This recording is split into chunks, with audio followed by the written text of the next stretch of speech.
Hey, what a privilege, what an honor to be in the air, in your view, in your liking, and your subscribing. Because Tokyo is bursting with news and we have to keep up. The scroll of news is just all over the place. We are consuming, we are entertained, we are excited, and some of us just can't wait to give our perspective, our post-analysis, what we saw. 1,500 meters, man, was a carnage.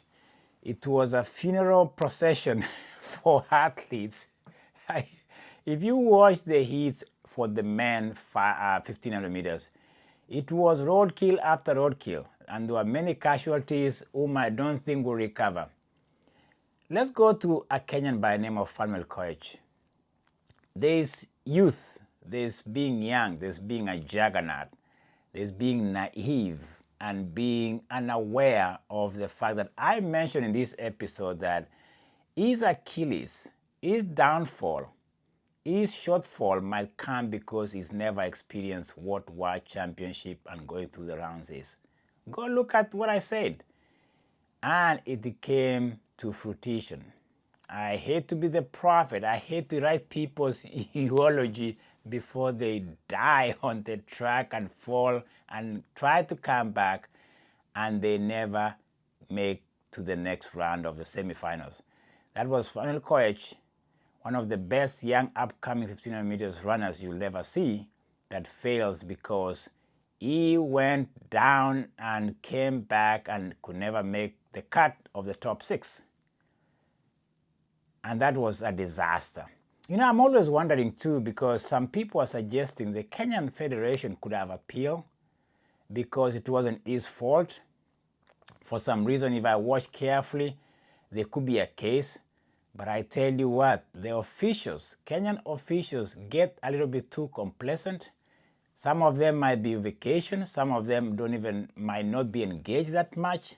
That maybe they are not even aware that they could have a case. At least try to make an appeal for Samuel Koech. Did I see that? Maybe, or maybe I did not. And if I didn't see any appeal for that fall and drop, because the guy went down and came up and finished the race, you can make a case for him.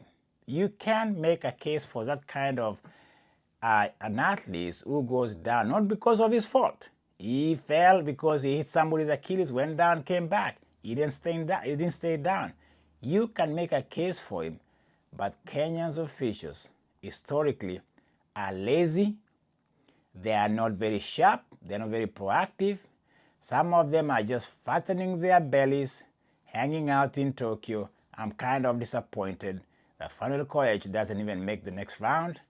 He's a 327 young athlete that we could have just maybe pushed a button for him to make the next round, and maybe he surprises us. But that's my story for that.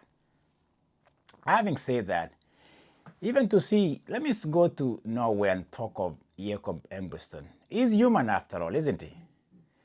He didn't run very bad. He just doesn't have what it takes to make the next round. He was rusty. He was not sharp. He didn't have the next gear. He was not the past that he's not the past Jakobsen we've seen.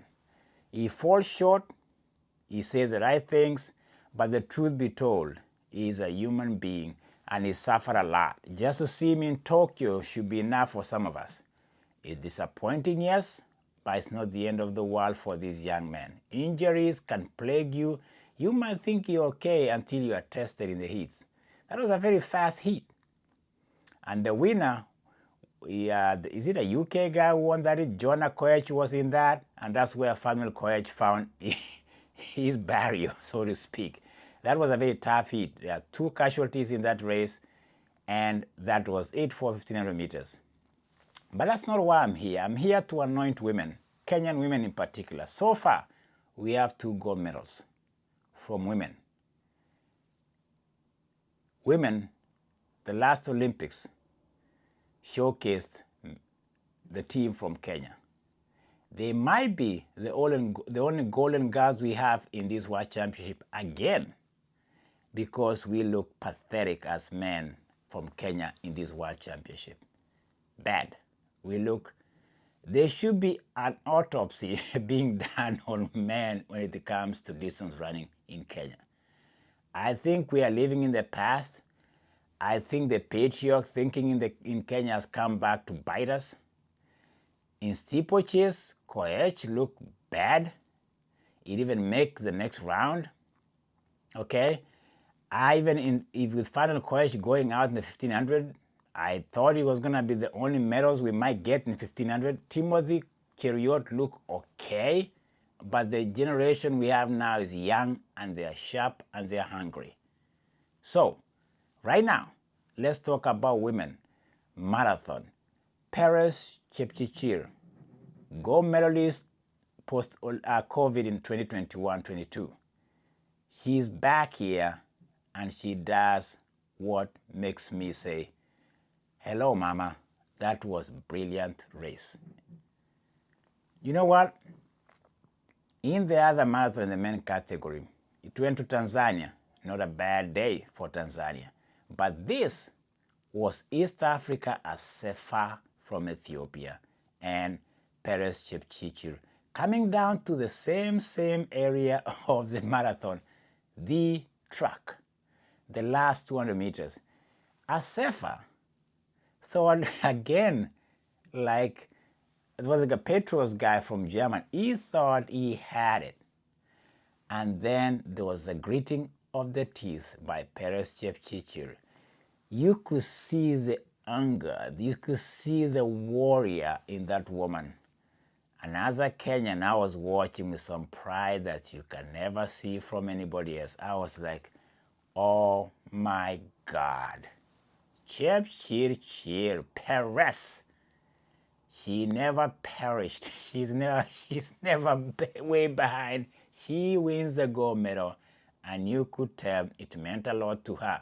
Forget about the country of Kenya. You know, we talk about the flag, we talk about this idea of nationalism. This was about a woman. This was about Paris Jepchirchir making a statement, the biggest stage of marathon, delivering with thunder that she wasn't just a gold medalist of the past, she's still a present gold medalist of the present against a silver medalist who got beat last time too at the same spot with Stéphane Hassan. I suspect Paris Jepchirchir learned a few things on how she lost to Stéphane Hassan last time around in Paris. This same woman, Assefa, she's good, but she's not that great because Paris Jepchirchir wins a gold medal for Kenya. Kenya.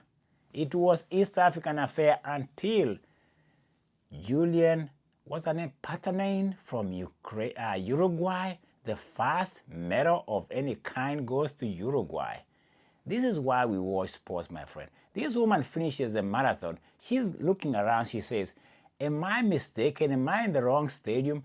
I'm not from East Africa. I'm not supposed to be here. She's a bronze medalist from Uruguay. She's a teacher. She represents the teaching fraternity of the universe. My goodness, that's why we watch the sport. She was profoundly confused and looking and saying, hey, is this real? What happened to the rest of the field in the marathon? That's why we watch the sport, my friend. Uruguay, bronze medalist. Parternain, that's her name.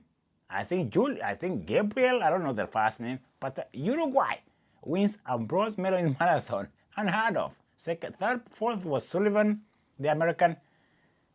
But the story is another goal, another woman. Let me emphasize this word woman when it comes to Kenya, my friend. I'm very, very, very, very feminine on this one. She wins another goal for Kenya. A woman wins gold for Kenyan marathon. Paris Jepchirchir. My friend, womanhood, let's celebrate that. She is a class above a class. Second place goes to Addis Ababa, Ethiopia. What a race in marathon, my friend. I hope you enjoyed that. And the carnage in 1500 meters. Can I even talk about more carnage in the steeplechase? Did you see the lady from Kazakhstan? What's her name? Chep something? She had no shoe for most of the race. She ran with one shoe. My word, what happened to Kenyans keeping their shoes on? You know, we grew up with no shoes. Maybe that's why they come off very easy. We are notoriously shoeless in every championship. Go back to 90s. Moses Tanui. Go back to barefoot steeplechaser. They used to call him Jogo. You guys, Kenyans know the story. We don't keep our shoes on. Reminds me of a parent who's like, hey, where's your shoe, kiddo? Kenyans are kids when it comes to keeping their shoes on. And then Girma, the world record holder in 3,000 steeplechase, he goes down. Take somebody with him down the steeplechase. That was just carnage after. They should investigate steeplechase. I'm just saying, Girma, you remember last year in the Olympics, he had a crash on the steeplechase barrier. He was airlifted, I think, to the hospital. He's recovered, he's coming back. Talk of black sheep in steeplechase. Girma makes it to the next round. I'm happy to see him back. But we have carnage. Investigative channel of Tukoria that is highlighting why we should have drones in steeplechase just to find out why do people go down that quick. Fanuel Koech is out. Jacob Embriston is out. Many casualties. Ejore, I think the 1500 for women is out. But that's not the story here. The story is Perez Jepchirchir wins the marathon for Kenya. Again, it's an honor to say she's a great marathon runner. Jepchirchir, another lady, another woman from Kenya. What about that?